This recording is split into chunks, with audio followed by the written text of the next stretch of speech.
Hey guys, Prepper Nurse One here. Today is February 1st. We are done with January.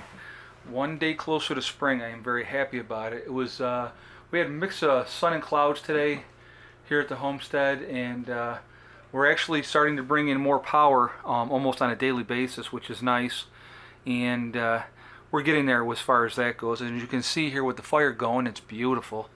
It's kicking off some wonderful heat. It's been much colder than it has been. Probably the last 5-6 days, it's been much colder, and it's going to continue to be colder. So we just plug away that way, just keep the fire going, and the house is nice and toasty warm. And as you can see, give it a little wave there, Heather. There she is, standing by the fire, because it is so nice. You got socks on your lap. And I have socks on my lap, of course, because she just Forced can't. her way up. Oh yeah, that's what she does, demanding her attention. So anyway, guys, I wanted to talk today about organization. Let's talk about organization, okay? You know, if we talked about working as a group and trying to get groups together, and some of you were for it, and some of you were not for it, and I understand. I mean, we all have to follow our own path as far as that goes. But the biggest thing I want to talk to all of you about, either being in a group or not being in a group, is being organized. And the biggest thing is being able to act as opposed to react. And I believe I've talked about this before. When an event, be it a minor event or a major event, ever happens, you want to be able to act. You don't want to have to react and not have a clue what you're going to do. Oh my God, what am I going to do now? And that's why organization comes into play, and having a game plan realistically, knowing what you plan on doing, when something does happen. And when I say an event, I mean it could be as simple as like up here in the north, we could have a major snowstorm that knocks the power out and locks us in for a week or so. That could happen. Or it could be an ice storm that knocks out the power lines, and we have no power for a week or 2 weeks. I mean, those things are obviously very realistic things that can happen up here. Down south, you could be looking at flooding. You could be looking at ice storms down south. I mean, those things have happened as well. And also, you could be, depending on where you're at, you're looking at tornadoes. And of course, along the coast, or if you're in Florida and whatnot, or in Texas, or you're looking at hurricanes. Louisiana, wherever, as far as that, all along those, Alabama. So there's so many different possibilities of things that can happen. So being organized and having a game plan for those events is key. And then this way, if it's a major thing that happens, the San Andreas Fault, if that goes, or you're looking at the fault right up through the middle of the country, through St. Louis and stuff like that, if that went, or if it could be something major, like one of the super volcanoes going off. And it's funny, with the super volcanoes, the last one that went off was Toba, and it was 70,000 years ago. And they basically figured it out that by the time things had cleared up from Toba, the world population was down to 10,000 people. So think about that. I mean, the world population was down to 10,000 people after a super volcano had gone off. And the thing is, it's not a matter of if, it's a matter of when the next super volcano goes. And of course, a lot of you already know this, but I'm going to say it anyway. In the United States, the main major super volcano that we do have here is Yellowstone. And it's obviously quite active. It goes off, they say, every 600,000 years, and it's overdue. So, I mean, it's not a matter of if, it's a matter of when. So, being prepared is basically more of a state of mind than anything else, and just trying to, again, like I've said in other videos, giving yourself a chance.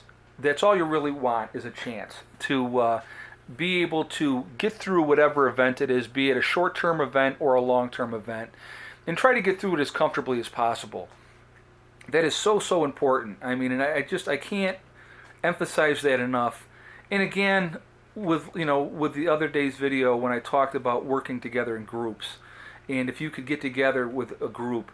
And here's the thing: is one of the things I wanted to talk about with that. Even you can have a loosely affiliated group, and the thing with that would be, talking to your neighbors, see who would be on board, see who's interested in working together, and if you can get other people to prep as well, I mean, that's just a win-win for you, because it's like if you have neighbors and you talk to them about it, and, if they seem interested, then you continue on. If they don't, then you move on down the road. I mean, it's as simple as that. But if out of 10 people, you could find 2 or 3 that are willing to listen, willing to work together, that's 2 or 3 more families that are prepping that's going to help overall in an emergency situation. So those are really, really important things. I mean, because the last thing you want to do is, have enough food for you and your family for a year or better, and then an emergency comes up and you have, 20 of your neighbors at the door looking for that handout. Now, like I said, again, you want to try to help people if you can, but you can't do it to the cost of taking food out of your own family or your group's mouth. And so that's what you have to think about. Your group obviously is going to come first, but the thing is, if you can get more people to work with you, it's more people prepping, more people putting up stocks, and like I said, have a game plan so that way, when it comes time, you can act and not react. That's basically the biggest thing as far as a prepping mindset. Having the right prepper mindset is definitely key. It doesn't have to be a worst case scenario. Okay, it doesn't have to be an SHTF situation. Prepping is about, and here's a funny thing, that unforeseen events that happen in your life. Doesn't even have to be a global type of situation or even a regional type of situation that happens. You could have a death in a family, loss of job, any of those kind of things. Now you got to rely on your preparations that you've put up. There's another good reason to prep. So for that unforeseen thing that's going to happen, and it could be anything, it could be something that just affects you and your family. So those are things to think about as well. So, hold on, I'm getting some water. Okay, go ahead. I'm making a video right now, okay? So get yourself a water, honey.